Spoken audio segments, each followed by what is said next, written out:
I'm Tyler, and this is the AntiSocial Network. Don't look away. Let the fear wash over you. Hey, T-Dog. What is up in his house? Welcome to your number one source of internet oddities. My life is a living hell. There's just so much beauty in the world, you know? Here we host conversations with interesting people across the internet. The God you believe in is not only not good, that God made a world filled with liberals. Curse of the world, unite! You have nothing to lose but your chains. You haven't heard of them, but I have. Perhaps I am cringe, but that makes me free. Join us every Friday for discussions on culture, entertainment, politics, religion, and whatever happens to catch our fancy that week. Hell is actually real, and Christianity was right all along.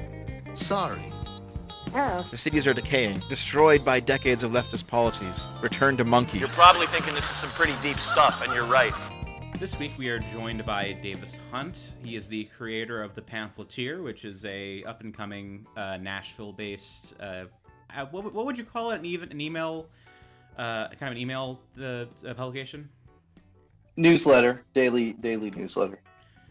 Yeah. So we've been, I guess I don't know what we'd call each other professionally, but I've known him for the past about 4 months or so since I moved to Nashville, and probably one of the first people I met down here and I would call a friend. How's it going today?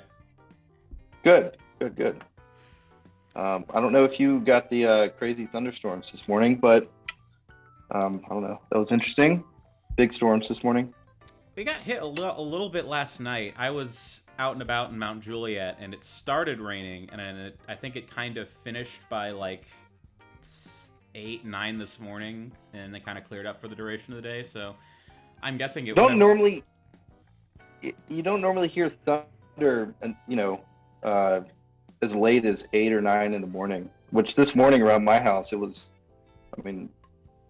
thunder and lightning till probably 8:30. Pretty crazy. Yeah, I guess it was about the same here, because I remember thunder and lightning, till about 9 a.m. But it didn't feel like I was in like physical danger, so that's a nice benefit of it. Every once in a while down here, I'm gonna be like, am I gonna go to sleep tonight and my house is gonna be destroyed in some, horrific manner that people will refer to later, decades down the line, as the great something of something. Because it feels like there's at least one of those every 5 years down here where half the city is just obliterated in some very menial way. It's true. I mean, the floods of 2010, the tornado of 2020. I mean, I'm not looking forward to being in the path of one of these things at some point. Yeah, well, we're in a depression in the middle of the state, so it seems like all the bad weather just gathers around Nashville and sticks. So, well, that does have benefits. I mean, I don't know if you saw my pollen story from a couple weeks ago, but I talked to a couple of ENTs who are local, and they were saying that all these people that are coming into the basin, like anyone who has any sort of tendency towards allergies and then that doesn't grow up in Nashville is gonna have the worst allergies of their life down here, because they just can't, because all the pollen in like the entire tri-state area just collects here. So I'm just like, wow. Yep. I mean, if the state is finding ways to shy away all the foreigners, so we don't have to deal with people from California in a few years, they're just gonna get too sick. Basically, nature is healing. When I went to college in Alabama, and when I would come back home, every single time without fail for the summer, I would have probably a week of just horrible allergies where I was getting readjusted to Nashville. But it happened so consistently I could bank on it happening, just because I guess, I don't know, allergies are worse here for whatever reason. My allergies are. Are you local to Nashville specifically, or where did you come from initially? Yeah, I'm from Nashville. Okay, so even someone who grows up here and then acclimatizes somewhere else, you're going to come back and it's going to hurt. Good Lord. Yeah, but now I don't have allergies as much, and I've got a couple of theories why that is. But, I was living in California in 2020, and I don't know, for the past 5 or so years, I haven't noticed allergies in Nashville area as much. So I don't know what happened. Maybe I just matured, hit puberty. Who knows? Yeah, I mean, one can hope that, like I said, one can hope that that stories like mine slowly discourage the what do you call the outsiders that come into town? Is there a word for that? My dad would say Californians. I would say, I don't know, transplants, carpetbaggers, something like that. Transients. Transplants. I think transients or transplants is kind of the preferred nomenclature, maybe. Well, what's the slur? What's the bad version of that word? Well, I think hipster, depending on what circles you go in, hipster surely has negative connotations, and I think generally growing up we would say hipsters were like foreign to the city. So I don't know that that's necessarily true, but that's kind of how we would express it. We'd also, I mean, like woo girls is probably, woo girls don't necessarily live here, but they certainly come here. So there's woo girls here, but they're not, when you say woo girl, you're not talking about a permanent fixture of the city. And like, they're not in the community. They're in this, they're in another part of town. They're kind of features. So maybe that, I don't know. I mean, the benefit of Nashville is that the worst part of Nashville is the tourist aspect of it. I mean, but the good part of that is that we corral them into one place, and then we basically just kind of expect them to not go anywhere else. So it doesn't necessarily create problems unless you're dealing with like day traffic. So it's like unless you're unlucky enough that you have to go down to Lower Broadway for some reason, you can avoid it, and we reap the benefits of a couple $100 million in beer tax per year. So yeah, I've started to notice that. I mean, I'm in Berry Hill right now, and I've started to notice that they've increased their radius. There's a nice coffee shop just right around the corner here called Stay Golden, and if I go there on a Friday, there's probably like 70% chance that I'll see a big group of bachelorettes, and we're 5 miles from downtown, and I know that they gather in Hillsborough Village too. My point is that they're spreading like a virus into the neighborhoods, but yeah, for the most part, if you stay away from downtown, like if you stay outside 440, you're good. I think that's the key, is staying outside of 440. For the most part, you'll be fine. You won't run into any woo girls. I mean, like we said, though, the woo girls are not the problem. The problem is the Californians. The problem is the people that are moving here that are slowly making the city more and more blue, which, it's an old town. It's an old-fashioned southern city. It's gonna be blue. You can't control that. It's an island of tyranny and a sea of freedom. You can't really fix that. But we don't need it bleeding out more than it already is. And it just seems like the more time goes on, the more Nashville is just starting to, enforce itself upon the state of Tennessee a little bit more. I don't know. Am I reading into that wrong? Because I've only been here about 6 months at this point. So I don't think so. I mean, Tennessee as a state's pretty solidly red, but the city of Nashville has been blue since the Civil War, and it's never not been voted Democrat in presidential elections, for example. But as far as like transients coming in and affecting the politics, I think there's two waves. When Nashville first had this big New York Times story about it being the it city, there was an initial wave of people who I think would fit the description of hipster, which is why we would use it growing up to describe people moving here, because it was just like hipsters from LA or New York or Portland who would move here, and they would fit the description of someone who is bluing up your city more than it should be. But most recently, in the past 2 years, I think it's a totally different crowd that's moved here. I mean, Nashville doesn't, as far as growth over the pandemic, it's nowhere near Austin or even Phoenix or Florida. But we've had a considerable number of people move to the city, and still do every day. But I don't think that I think their political profile is different than what it was 12 years ago, when this first initial I mean, Nashville was a tiny town for a long time. Growing up, there was nothing to do here. There were no restaurants to eat in. I mean, everyone knows of it because of country music, and I'm sure you're aware of this, but like Broadway, no one went down on Broadway. You would go down there for, growing up, we had the Nashville Knights, minor league hockey team. We'd go watch them. And then the Predators came here, I think in like 97, 98. But even then, it was like you would go to Bridgestone Arena. You wouldn't go to there was no action down there. It was a dump. It's only been since that first influx back in 2009, 2010 that people started to pour in. And that's when it's funny because growing up, I love Nashville. I've got a lot of family here. But in 2010, when it started being cool to live in Nashville, I don't know. It's fun to watch. Comes with a price, though, of course.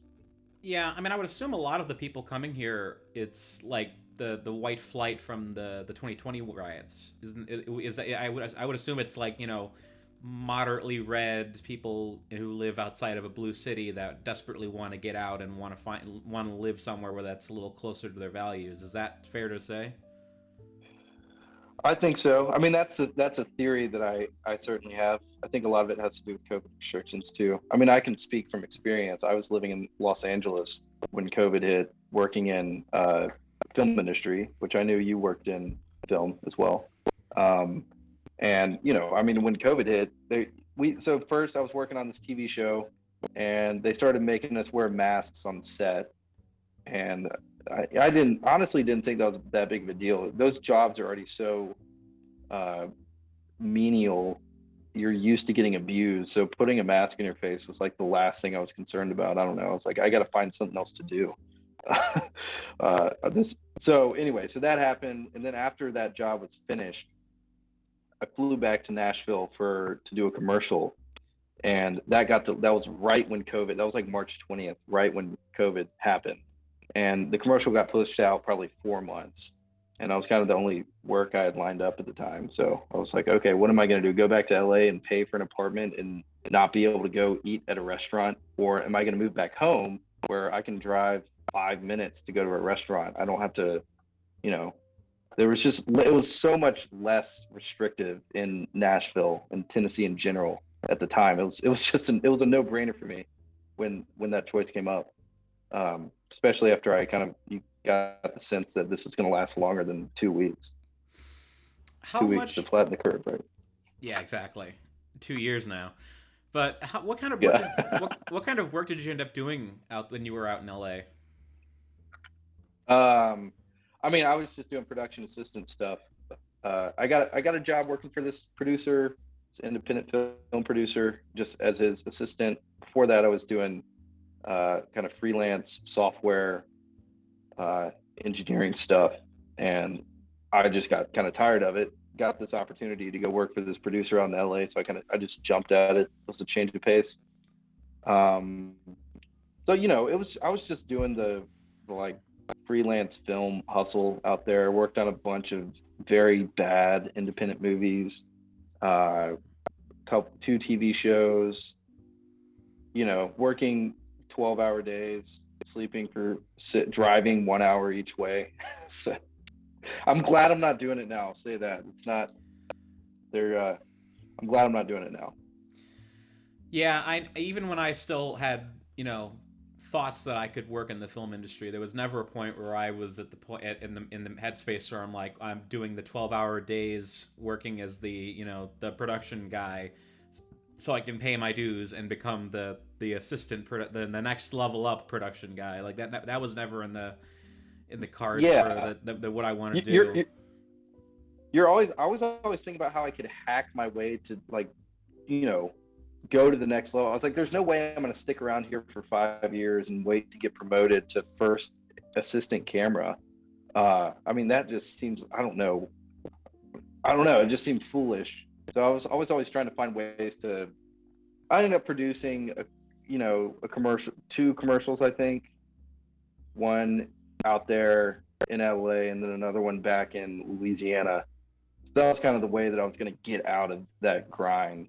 But I was going to start a production company with my buddy, shooting conventions, and kind of he had a lot of experience doing that, so I was going to kind of do like business development for it. But I mean, COVID just shut all that stuff down. I mean, literally, I'm not bitter about it at all, frankly, because I think my current situation ended up better than I could have planned. But it's just kind of crazy to think back on how much that just wiped away those plans, stuff that I've been working on for years. Okay. Yeah, go figure. I mean, my cheat was I tried to work my way through the intern circuit at a couple of recording studios, and I got through 3 months of working at a small studio at a place called Cinespace outside of Chicago, which, amusingly enough, it's the place where they do all the shooting for Empire. But I never. Oh yeah. Yeah. So the funny thing was, when the whole Jussie Smollett thing happened, I think I was maybe one of 10 people outside of Chicago that knew what Empire was, because Empire is essentially it's what's the word? It's welfare for the Chicago film industry. It's the largest show that they have produced outside of inside the city. So other than like Chicago Fire, Chicago PD, that whole line of shows, like occasionally they'll get a big movie like Transformers or Batman or the Bruce Willis Death Wish remake, but most of the thing they're doing on a daily basis is just production milling big primetime TV dramas like Empire, and that's how Nashville was. It was the show Nashville, and then what's the other one? The Billy Bob, or what's his name? Miley Cyrus's dad, Billy Ray Cyrus. Yeah. His show, I can't remember the name of it. That's gonna kill me. Oh, Steal the King. So those two shows for a long time drove the industry here.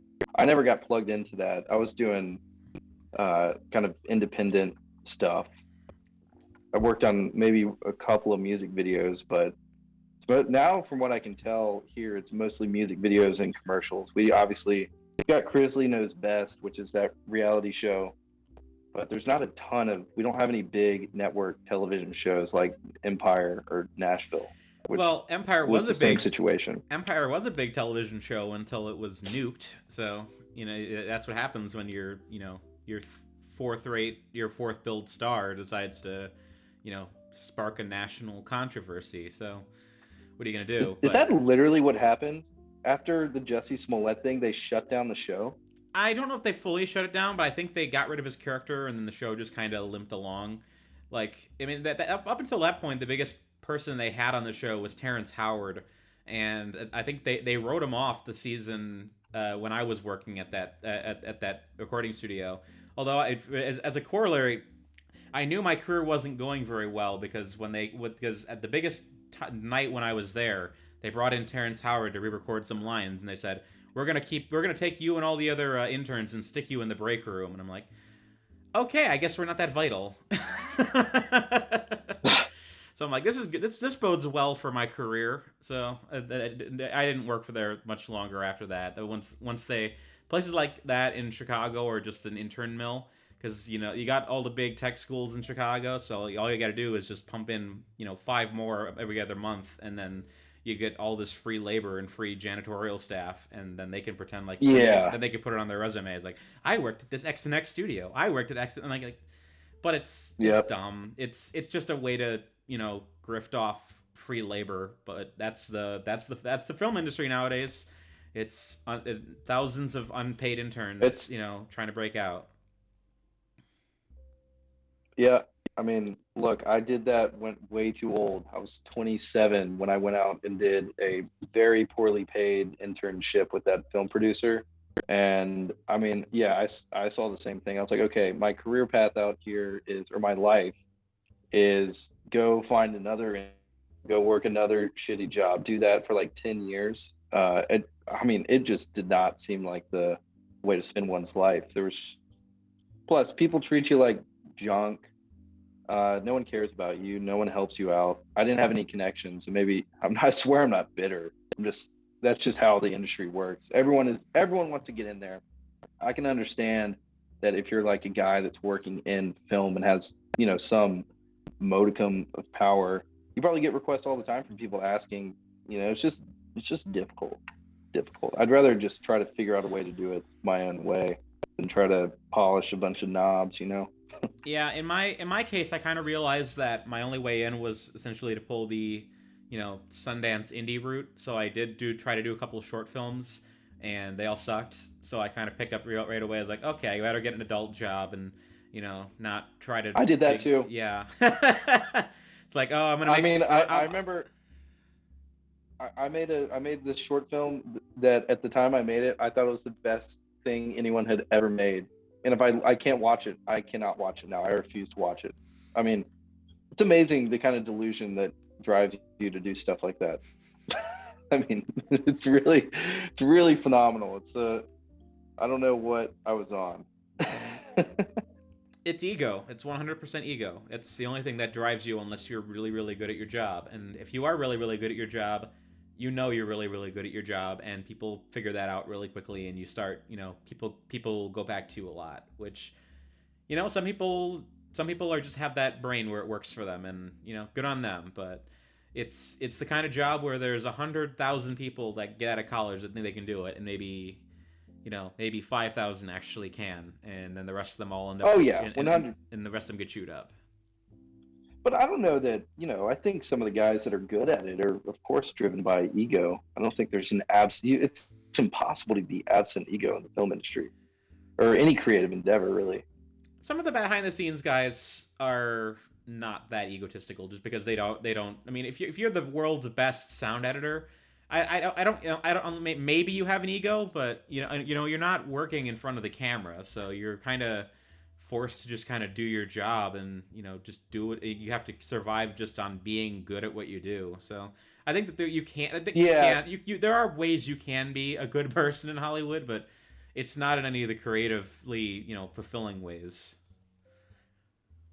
I just think of the writers and directors I would meet. Oh yeah. And I mean, most of those guys by necessity would have to be, or producers have to be arrogant. It's locked. Hold on one sec. I can cut this out.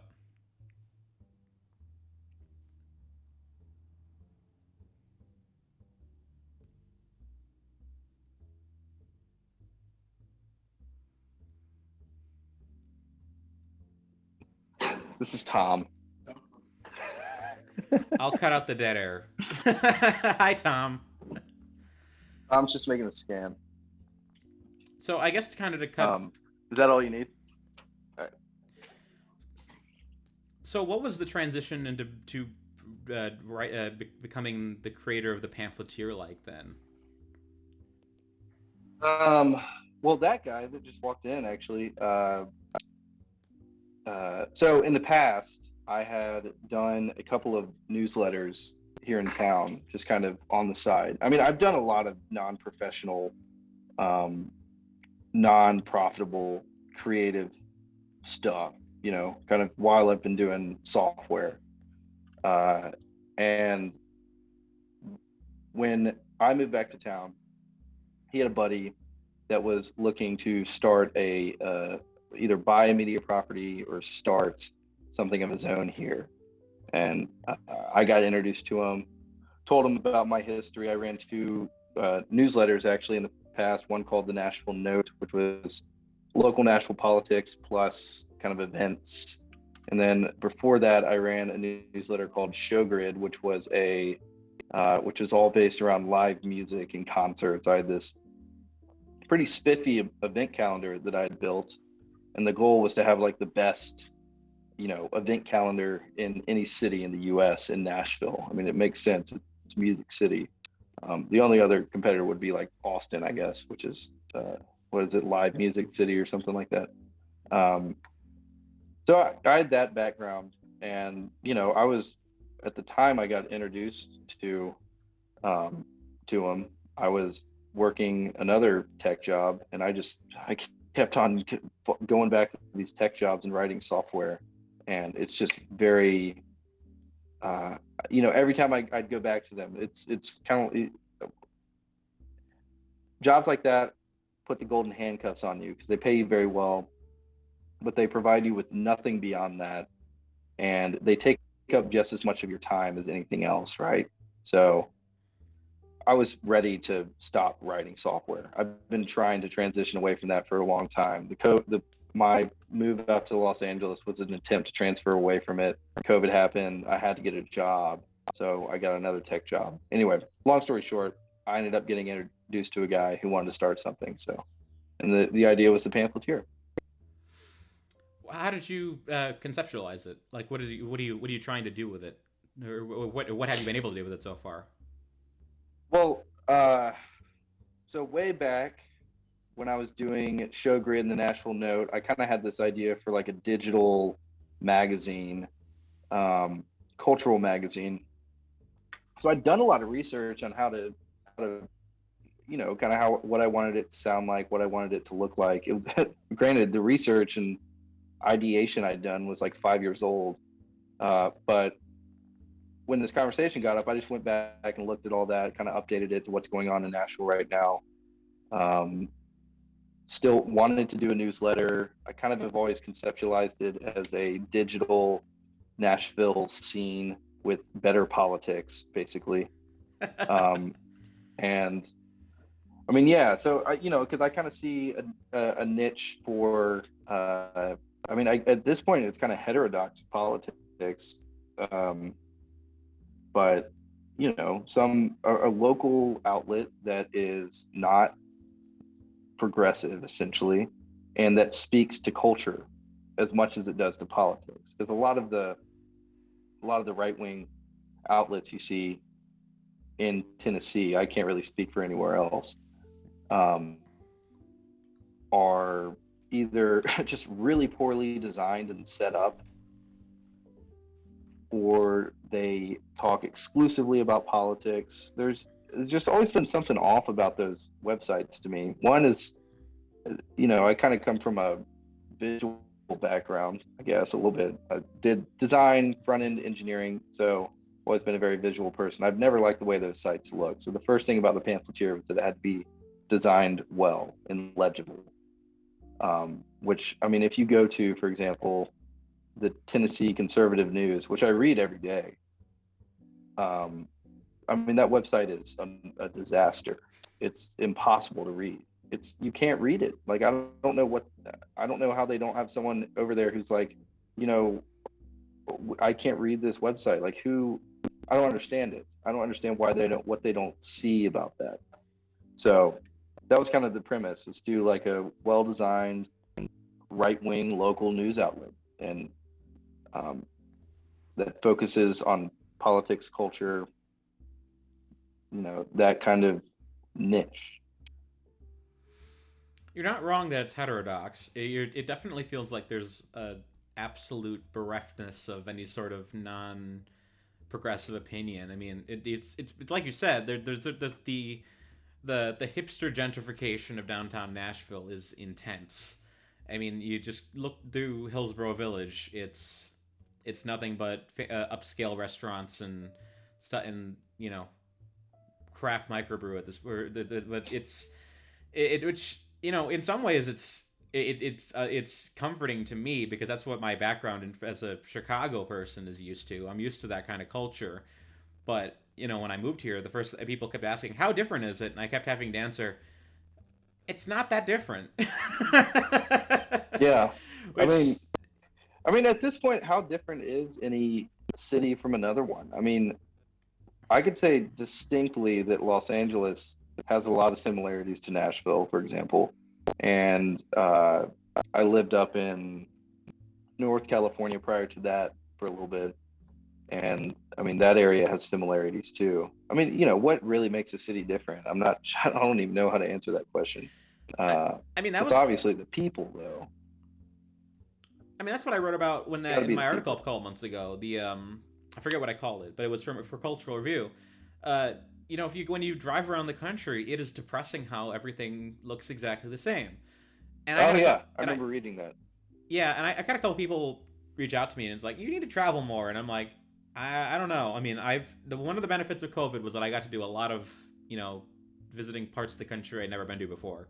And I can tell you, and I can count on one hand the number of cities that I could tell you felt and looked different, and most of them are Charleston, just because that city actually hasn't updated its infrastructure in 200 years, to the point where some people are actually upset about it. But you know what? Any city that still has majority buildings from like 1850s is gonna look a lot better than every other part of the country, because it's all old style architecture. It's all original, and even when they upgrade it to make it look a little bit more modern, it's still the original facade. So at some it's pretty hard to find a city that isn't, completely built over whatever used to be there. Like I remember I talked to an author recently for just this week for one of the stories I'm writing, and she said, you're out in California, there's nothing old, and when you get to Nashville, there's all these old buildings and stuff. I'm like, not really. Like, other than like a couple of buildings downtown, there's not a lot that's younger than 1990, 1980. Like, there's a couple buildings on Lower Broadway that have like their original facade on them still, but it's clear that those are not, those, whatever was there was destroyed in the Civil War and then built up again 20 years later. So that the oldest. I mean, there's some old. I guess old by American standards stuff around here. I'd say, but yeah, certainly, I guess older than California. I've never thought about that. I mean, California is just I don't even know.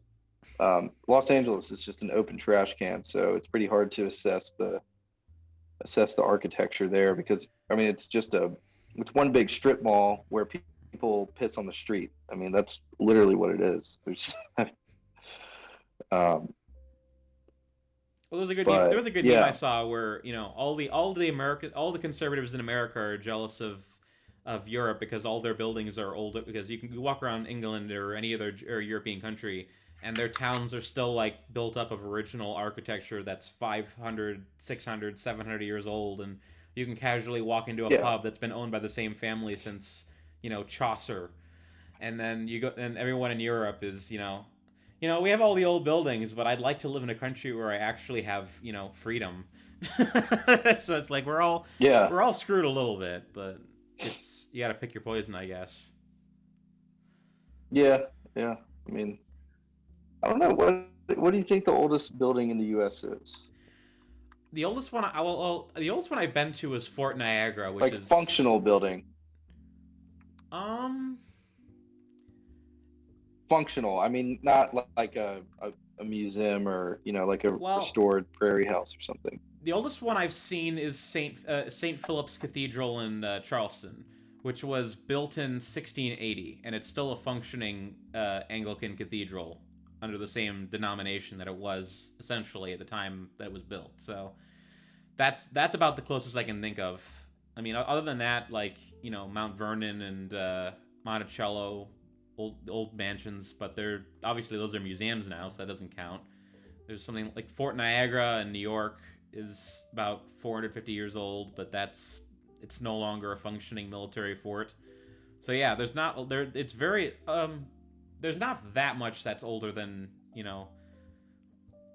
200 years, maybe 300 if you're right on the East Coast and you're one of those businesses that's been owned since the American Revolution somehow and no one's changed it. Certainly none of them are used for most of the old. I mean, I'm just looking at a list.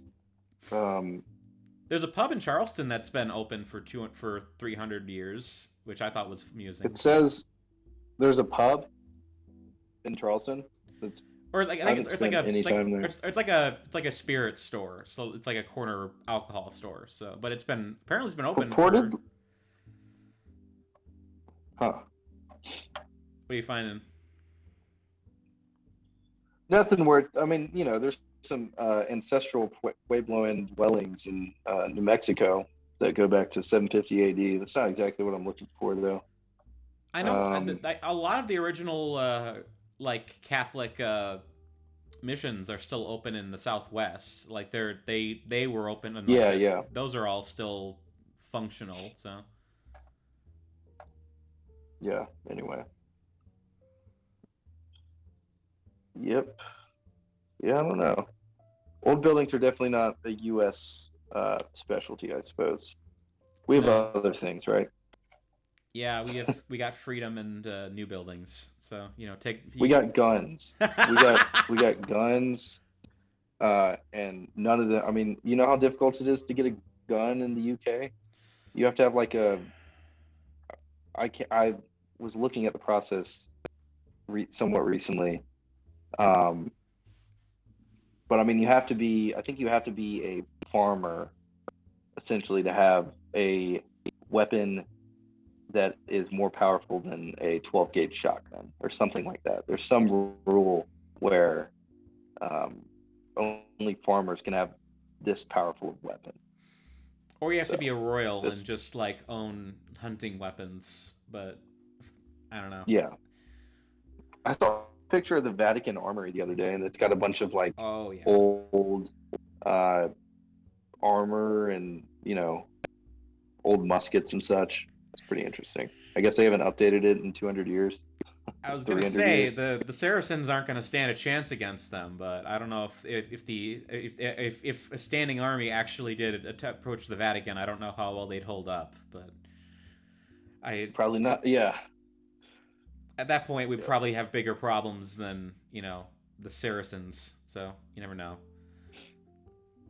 I guess just to kind of close the conversation, how much has the pamphleteer kind of grown at this point, and what do you think what are your projections for where it's going to be in the near future at this point? Because I know it does seem like there is some effort to try to start moving conservative stuff down into Nashville. I mean, obviously, Main Street Nashville, my publication, it's not right wing strictly speaking, but it is more conservative than the Tennessean, more conservative than Nashville scene, and it just opened up in February of last year, so there is some kind of attempts to move things farther inland. But what do you see where you're standing? Well,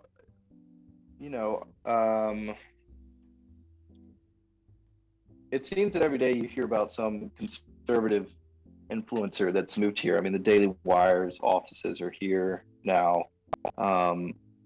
I think that we'll see Nashville become a kind of, for better or worse, a kind of conservative cultural capital more so than it already is.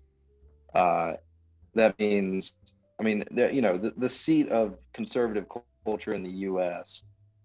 of like of middle America's country music, and that's a huge, mostly invisible industry if you're not aware of it. People forget how widespread and popular country music is, and it's based mostly in Nashville. So I think we'll continue to see a slow, Nashville will be tinted redder, I suppose, over the next 10 years. I don't know if it ever go completely blue, but I do think that you'll have a lot of people moving here in the same way that people are moving to Florida, where they're pursuing a lifestyle that is distinctly different from what's offered in blue states. And they're going to come to Nashville because Nashville is the cultural capital of the state of Tennessee. Even though it is maybe blue, it's still, I mean, it's the most fun, interesting city in the state. I would maybe make an argument for Knoxville, but Knoxville's not near big enough, and Knoxville is a red city. But I think we'll see a slow drift. I mean, the Pamphleteer's position to bet on two things, and that is one, a slow turn back towards local media and like an interest in getting involved in local politics or understanding local politics, and the realization that the only politics that materially affect your life are local and state politics. So we're positioned to capture that should that happen. Additionally, we're also positioned to accept if there is, I think personally, that there's going to be a huge cultural backlash to everything that's going on right now. I mean, people's reactions to inflation right now is kind of dovetailing with this reaction to stuff going on in schools and I mean, just any number of cultural issues that we could talk about here that don't want repeating, because there's other places to talk about them ad nauseum. But I think that we're going to see a revolt against that. And I think that combined with the turn back to local news, it'll just be kind of like reality will reassert itself. People will realize that the progressive ideology is unsustainable. And there simultaneously, along with that, potentially could be a return to, if you're doing politics, you concern yourself with local stuff that's going to affect you. I'm not talking about everyone. There's obviously going to be people who are more oriented outwardly. But for your average citizen of a city, there's no reason that they should be getting fired up watching Fox News every night. I mean, that does them no good. It's a form of entertainment, right? It's good for, if they want to entertain themselves that way, I guess that's fine. But if they want to be like real with themselves about politics and talking about politics and getting involved in politics, then they need to, get involved locally. So we're already starting to see good signs. How I see it. We're already starting to see good signs on that front, though. I mean, we've had, just in the last 2 months, we've had two national scandals come out of Middle Tennessee, being the book banning crusade, quote unquote. Oh yeah. And then well, that was East Tennessee. I thought that was closer to here. No, it's way up in the corner. Okay. County. Well, still happening in our proximity. I know that there were some. I think there were a couple copycats near us, or because I know our. Yeah, maybe so. I think our education guy was tailing some of that, but we had that, and then we also had the supposed marrying your 12-year-old cousin controversy from the last week. So I'm like, I didn't even really track that. The marrying your cousin thing, because it was so transparently stupid. I mean, there was another story that came out of Knoxville kind of in that vein, where the Tennessee Lookout published it, where Glenn Jacobs and Jason Zachary, is that his name? Yeah, it's Jason Zachary. I always get his name. I always call him Zachary Taylor, or I can't remember. I think it's Jason Zachary. Worked to get involved a lawsuit based out of San Francisco to help them repeal this entrenched school mask mandate that had been ordered by the city's health department. And so they hired this law firm, and the Tennessee Lookout published a story that was like, taxpayers are no longer on the bill for this law firm that, Glenn Jacobs and Jason Zachary brought to Knoxville to help try to repeal this mask mandate. And I mean, I don't know, it's just like a nothing story. It's the same thing with the marriage thing. There was never a risk of that happening. They were going to repeal it as soon as it got pointed out. I mean, you could theorize and attribute malice to these people and think, oh, they were going to try to gouge the taxpayer or sneak in child marriage. But I mean, that's just so uninteresting to talk that way to me. I don't understand. It's so stupid. I mean, just where's the great right-wing conspiracy who wants to marry your cousin? Like, where is this conspiring group of Republicans out there that want that? I mean, but that's all politics now. I mean, the whole point of the Don't Say Gay bill, the Don't Say Gay stuff in Florida, which wasn't the point of that bill, but that was the whole point. Is like, oh, this is what the bill is. It's the anti-gay bill. So we're gonna stand up at the Oscar stage and say the word gay over and over again like lemmings. Like that's all it is now. It's just a frame game, which is why which is why the groomer stuff happened, because it's like, okay, if you're gonna play the game where you're just gonna accuse us of being violently homophobic, we're just gonna accuse you of being violently pedophilic, which. This is you want to fight this way? This is how politics is just going to be nowadays. You're going to make an accusation against us, and we're going to shoot the exact same low resolution accusations back at you. That's all it is. Both sides are guilty of it. Obviously, it's a perfect example of politics via television. I mean, it has nothing to do with your material living conditions. It's, I guess that's the culture war is what we're talking about here. I've never really, frankly, it might make me sound stupid, but I've never understood what's meant by that. Because if the culture war is just literally freaking out over things like this and arguing what the culture should be, I would take the opposite stance and say, you don't argue over culture, you assert culture. And if you don't assert culture, then you just get someone else's culture. That's always been the right's problem, is that since the 60s, they haven't asserted any culture. It's just been complaining about it. So, I mean, that's kind of, another aspect of the pamphleteer is asserting culture, asserting it, creating culture, trying to gather people, artists and writers, etc., of a similar mind and give them a place where they can assert a cultural viewpoint that's not driven by headline news, basically. It has a lot of it has to do with like how you live your life, kind of what, we like to write about food, and cars and music, clothes, sometimes those things. I mean, that's culture. Culture isn't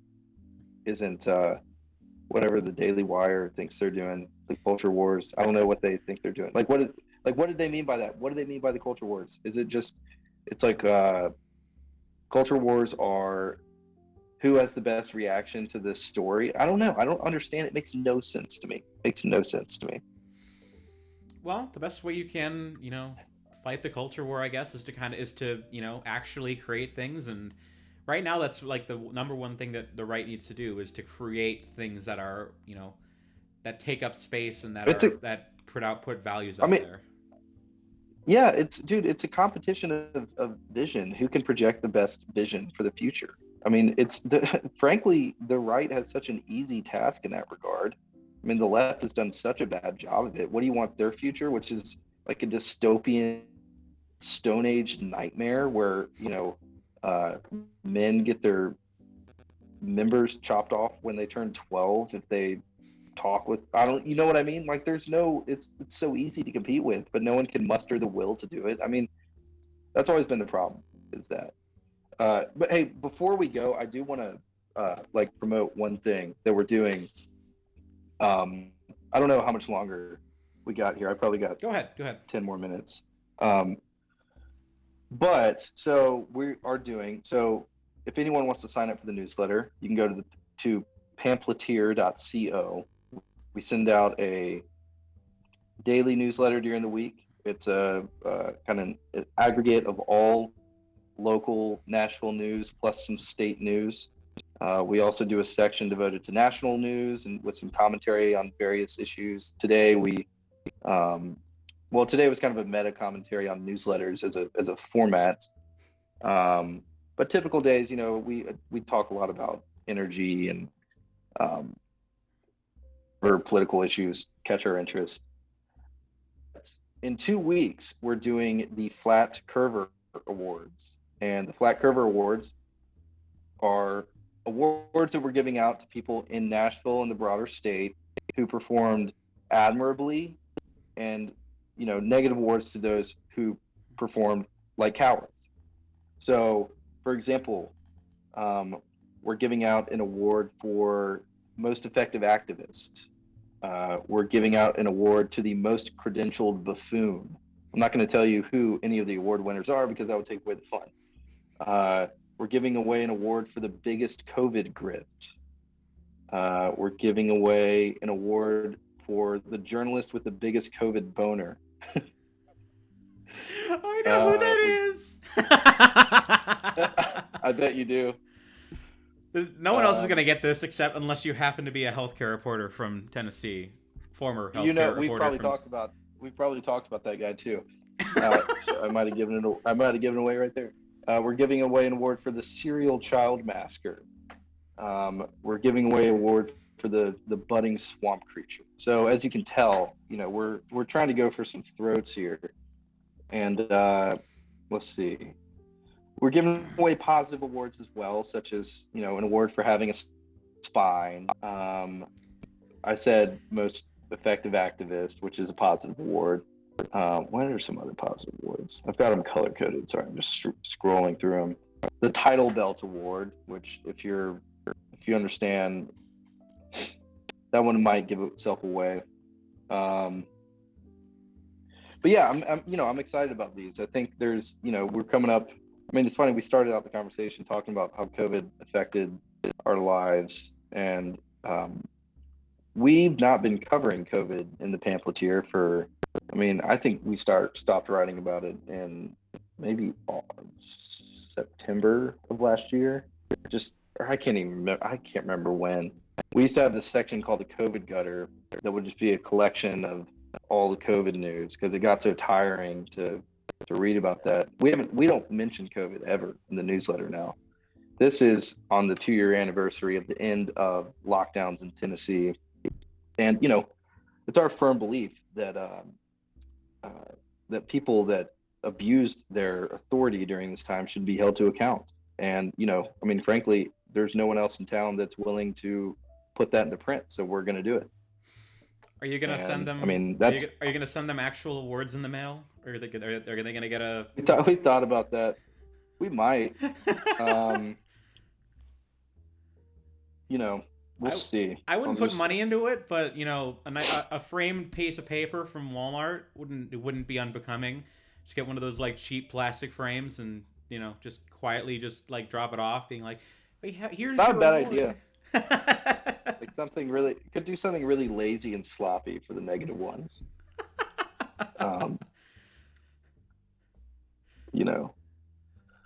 So yeah, so we're doing that. If you guys if your listener read those when they come out, it's going to be funny and hilarious. We've got some good art attached to it as well. Then they should sign up at our website. What day is this all going to drop? April 25th. Okay, so they'll have a week and a half after this drops to catch that then. Yeah. Whenever we're releasing the awards go out April 25th. And yeah. I just want to make sure to mention that. I mean, we have fun at the newsletter. The whole point is to kind of inject some energy into political discourse without just it's kind of funny that some of the reactions I get from people, I think they're a little bit confused about what we're trying to do because I mean, I try very hard not to, and this could be doing, as with anything, it's a grand experiment, right? And this could be a failure of the experiment, but we try very hard to not repeat the talking points of just the standard news that you see, right? We try to take a different angle on it, have a different attitude towards it, and all those things. So some people are very bewildered by it. They don't know what to make of it. I've gotten some funny reactions. Have you gotten any on the street reactions from people that recognize the Pamphleteer, or? Yeah, I'll run into someone who will be like, "Oh, I read that." But I mean, we don't. No one knows that it's me until I bring it up. We need to get the Pamphleteer to the point where you'll be walking around Hillsborough Village and people will be like, "Oh, it's him." I don't know what it takes to get to that point. Maybe we need to put up everyone put up wanted posters or something. I mean, because everyone in Hillsborough, none of them live here. They got into town like the night before. Well, Hillsborough's pretty like pretty gentrified hipster. I mean, people live there because it's right next to the colleges, and there's lots of young people there. The Hillsborough Village strip is very touristy. It used to be the local spot. I mean, that's where my personal favorite bar is the Villager Tavern is right there, and the Bell Court is obviously right around the corner. And growing up, that was where the locals and Vanderbilt students hung out. But now it's turned into this just a little different now. I'm not going to sit here and complain about Nashville changing. There's nothing I can do about it. And I don't think complaining about it does a whole lot of good. That neighborhood used to be one of my favorites, and it is no longer. I'll say that. Oh man, I mean, like I said, but when I go downtown, I go down to Hillsborough a lot because I go to the Bell Court a lot, and it is the part of Nashville that most reminds me of Chicago. So it's weirdly welcoming and also unsettling. Mm-hmm. Oh, I get to go see an art house movie in a place that's exactly like the art house movie strip in Chicago. Yay! So it's double-edged sword, but it's what is comforting for me is not comforting for Nashville, so I get that. Yeah. Well, I'm glad you feel comfortable there. I mean, it's a nice part of town. I just, I'm a victim of. I just don't hang out there anymore. I don't go there. I live over in West Nashville anyway, so I'm over off Charlotte. That's kind of where I haunt now. Well, I'm out in the suburbs, so I'm where the things I can do for fun in Nashville are quite limited most days. But I don't know. Maybe I need to figure out when my lease gives up. Maybe I need to move closer to downtown so I can actually be close to where things are happening, because it kind of feels like I'm not really striking while the iron's hot most of the time. So yeah, it's nice. I mean, you got it. It's obviously nice to be in town. Yeah, I live over in kind of Sylvan Park area, so I like being over there. It's nice. It's got all the things I need. There you go.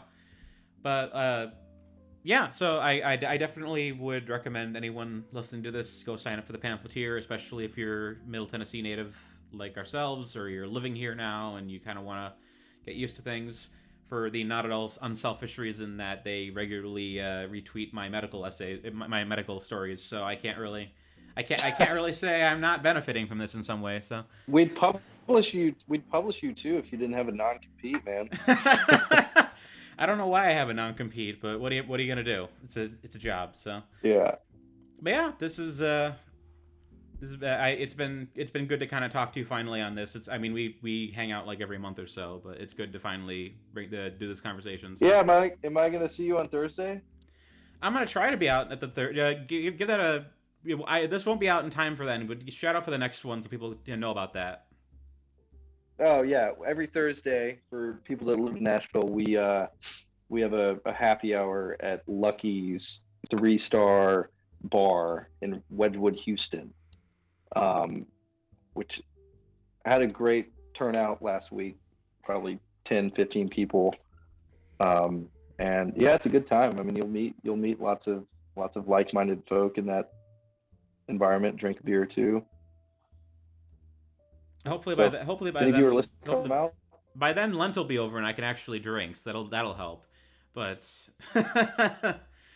but yeah, I will do my best to be there this week, considering I'm just coming off of my COVID, as the horrifying hair and beard can attest to at the moment. So I'm glad you tested negative. I'm glad you're over that, man, or out, like able to go out and about. Yeah. To be frank, you're much more responsible about it than I would have been. Hey, I sat in my apartment for a week and did my best to actually obey the COVID rules, and now I'm 5 days since the symptoms are gone, so I'm like, I'm done. I'm going out. What are the quarantine rules now? It's not 10 days; it's 5 now. Yeah, I think it's 5 days without symptoms, and my symptoms are gone now, except for like a lingering cough, which is not uncommon apparently. So I'm like, okay, if I have it at all at this point, it's so faint background that I'm asymptomatic and I'm not giving it to anyone, so that's not going to hurt anyone. So I can go out again. I can finally go see RRR. I can not die. It'd be nice. I don't like being in my apartment all day. So great. Well, I'm excited. I'm happy for you, Tyler. I'm glad that you're going to get out, and hopefully I'll see you Thursday. That's the plan. And yeah, everyone should go follow him on. Do you want to shout out anything else on Twitter or? Oh, well, yeah, we're on Twitter at Real Pamphleteer. And my personal Twitter is VRG. It's Virgil. How do I describe it? It's just VRGLDH. So it's Virgil, my first name without vowels, and then Davis Hunt, first 2 initials. There you go. Good to hang out with you again, man. Have a good night. All right. See you, Tyler. The AntiSocial Network is a Groupthink Productions and Cultural Review podcast. Editing, hosting, and producing are by Tyler Hummel, art by Crystal Cali, and original music is composed by Guap Squad Gang and Melissa Lafira. Like, subscribe, and leave a comment below and tell us anyone you think would be a good guest for the show. Thank you for listening.